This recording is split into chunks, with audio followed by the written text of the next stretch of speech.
Então, continuando, eu estava falando do personagem, né? Então, no conto, a gente vai encontrar personagem, né? Esses elementos correspondem aos seres que executam e sofrem ações durante o enredo das narrativas. Nesse sentido, pode ser personagem tanto seres humanos quanto outros seres viventes. No caso, o personagem do conto é a galinha, né? Tais quais animais, plantas ou até objetos humanizados, tá certo? Vamos lá, continuando, para a gente entender melhor, né? Então, o narrador é aquele que conta a história ao leitor, possui tipos, conforme se explica a seguir. Tem um narrador em primeira pessoa, também conhecido como narrador-personagem, é aquele que participa do enredo que narra. Os verbos utilizados são flexionados na primeira pessoa do discurso singular. Tem o narrador observador, não participa da história, é alguém externo a ela, desconhecido das personagens e irrelevante ao conflito. Os verbos usados são flexionados na terceira pessoa do discurso, está falando aqui lá, terceira pessoa, né, do discurso. É importante dizer, esse narrador conta apenas o que vê, desconhecendo o futuro dos personagens e dos pensamentos das personagens. Então, o narrador, observador, ele só vai contando a história a partir do que ele observa e vai contando para a gente. Agora, o narrador onisciente também não participa da história. No entanto, diferentemente do observador, que é o anterior, é um tipo que conhece o passado e o futuro do personagem, dos pensamentos das personagens. A gente percebe quando um narrador é onisciente, a gente vê que ele já sabe tudo, ele já vai contando a história, mas já sabe o que vai acontecer no final, e ele vai passando de alguma forma ou de outra para isso que ele sabe de todo o tema da história, né? Continuando, vamos lá. A gente vai agora ver o tempo, né? Esse elemento é uma narrativa que pode ser entendida de duas formas. De um lado, fala-se do tempo como a época em que a história ocorre. Então a gente vai pensar, o tempo foi quando? Foi na Segunda Guerra Mundial, foi no golpe militar de 64, foi na Primeira Guerra Mundial, quando foi que aconteceu? Então é esse tempo que fala. Além dessa perspectiva, há também nesse elemento a ideia de tempo de duração da narrativa. A narrativa aquela história durou o quê? Um mês, durou um dia, durou um ano, durou uma hora. Aí fica, isso aí também é questão de tempo, né? O espaço, o que é o espaço? O espaço de um conto é as linhas gerais do cenário do qual os personagens executam e sofrem as ações em que compõem o enredo, né? Então, qual foi o espaço? Nesse caso, do conto da galinha, foi numa casa de família, o espaço era lá, e é na rua quando a galinha subiu em cima das casas para fugir. É definitivo como a sequência das ações que compõem a história, é o enredo que traz movimento para o gênero narrativo. O enredo, a história vai trazendo movimento para a narração do conto, né? Continuando, vamos lá então. A gente vai ver agora o conflito, né? Pode ser definido como uma situação problema vivenciado pelo personagem em uma narrativa. No caso do conto, pode ser um gênero curto. O conflito costuma ser único. Então, tem um conflito. Qual era o conflito ali? Era a galinha ser abatida ou não ser abatida para o almoço. Esse era o grande conflito da história. E os tipos, devido ao adversário de forma com os quais um conto pode ser construído, é comum encontrar subdivisões desse tipo de texto. Nesse sentido, veja duas subcategorias de gênero a seguir. O conto fantástico, que acontece coisas inexplicáveis, situações que não é coisa do normal. Então, no caso dessa galinha aí, que virou o personagem principal, que fugiu para não ser abatida e subir-se nos telhados. Então, é uma coisa que não é natural. A gente não vê isso todo dia, uma galinha fugindo por aí afora. Então, vê que é uma coisa já sobrenatural, já criada, ficcionada pelo autor, né?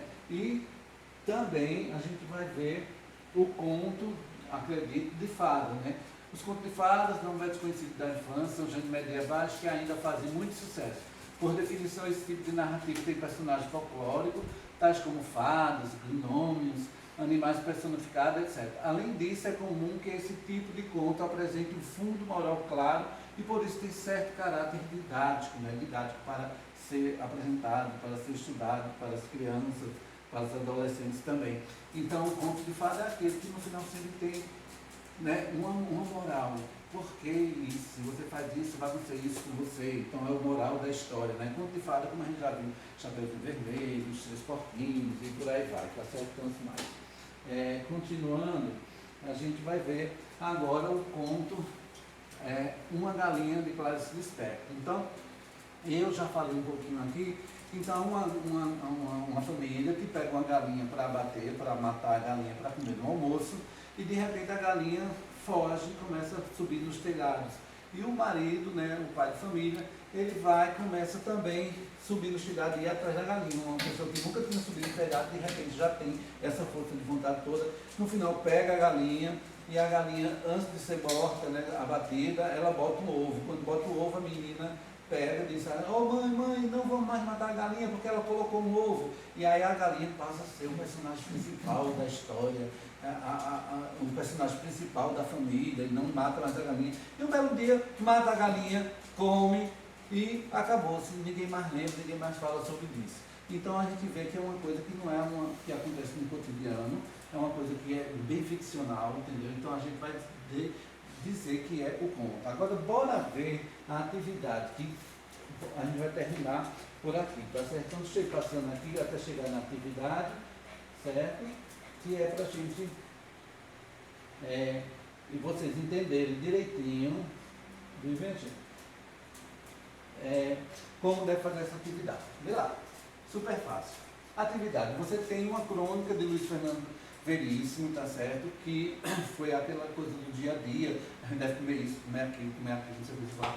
E tem um conto que esse espectro foi a galinha que eu acabei de falar agora. Vocês podem fazer uma análise de cada um, da crônica e do conto, dizendo quais as características de cada um e a diferença entre os dois gêneros. Então você vai pegar e dizer assim, olha, no conto a gente vê que tem um personagem que é uma galinha, um personagem que é uma galinha, já não é uma coisa natural, e já na crônica é uma coisa do dia a dia, o conto tem narrador, tem história, tem tempo, tem espaço, já na crônica não tem. Então você está comparando tudo isso, entendeu? De um com o outro. Se você não quiser fazer essa comparação, você pode produzir um conto ou uma crônica. Aí você não vai pegar da internet porque não interessa. Porque se você pegar uma da internet, eu vou lá e vejo. Tente criar, veja um conto, veja uma crônica e tente criar uma com as suas palavras, com a sua criatividade, tá certo? Deve ser entregue até sexta-feira, dia 15, até às 17 horas. Lembre-se, o trabalho tem que ter o cabeçalho completo, seu nome completo, nome do professor e a turma, para que eu possa colocar na lista, certo? De preferência digitado, gente, por favor, porque quando manda no caderno, às vezes a letra de vocês eu não entendo, e às vezes a cor da tinta da caneta também não dá para entender. Pode ser enviado tanto para o meu e-mail, o zap, o meu e-mail, aqui, ricoanimal2@hotmail.com. Gente, está super fácil. Agora você tem que ler o slide, você tem que ler os dois contos, para entender, ler a crônica e ler o conto para poder entender e poder fazer seu trabalho. Não está difícil, está super fácil e bem light, tá? Beijo no coração e a gente vai se falando.